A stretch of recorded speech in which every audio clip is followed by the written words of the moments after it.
Ice block ये एक ऐसी ऐप है जो अमेरिकी शहरियों को इमिग्रेशन के छापों से बचा सकती है। आइए मैं आपको समझाती हूँ। इन दिनों अमेरिका में इमिग्रेशन के हवाले से हालात काफ़ी सख्त हो चुके हैं। जदीद टेक्नोलॉजी जैसे AI और फ़ोन ट्रैकिंग के जरिए भी लोगों की निगरानी की जा रही है।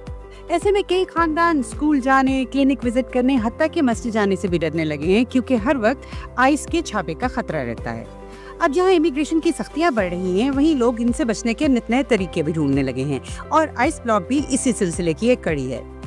इस ऐप के जरिए लोग एक दूसरे को आइस की लोकेशन के बारे में इतला दे सकते हैं, बिल्कुल ऐसे ही जैसे आप वेज यूज करते हैं तो आप सड़क पे मौजूद ट्रैफिक, पुलिस की मौजूदगी या किसी हादसे के बारे में अपडेट करते रहते हैं। बिल्कुल उसी तरह जहां कहीं आइस को देखा, ऐप पर 2 दफा टैप कर दिया और सबको इसका अलर्ट फौरन मिल जाएगा। ऐप के मेकर्स के मुताबिक आपका नाम और लोकेशन बिल्कुल महफूज रहती है और 4 घंटे बाद अलर्ट खुद ब खुद गायब हो जाता है। एक अमेरिकी नौजवान जोशुआ एरन ने ये ऐप अप्रैल में लॉन्च की और दिनों में ही ये ऐप स्टोर की टॉप ऐप्स में शामिल हो गई। ट्रंप इंतजामिया और दीगर हुकूमती हल्के इस ऐप को तनकीद का निशाना बना रहे हैं और इसके खिलाफ कार्रवाई का इरादा रखते हैं। आइस का कहना है कि ये ऐप हमारे अफसरान को निशाना बनाती है।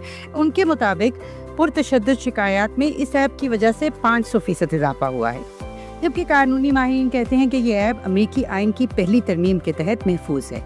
इस ऐप के बानी का कहना है कि ये ऐप कम्युनिटी की मदद के लिए बनाई गई है। इसका मकसद कोई तनाज़ा पैदा करना नहीं है। ये ऐप फ्री में एप्पल ऐप स्टोर पर आईफोन के लिए दस्तयाब है। अलबत्ता सिक्योरिटी खदशात की वजह से इसे एंड्रॉइड पर लॉन्च नहीं किया गया।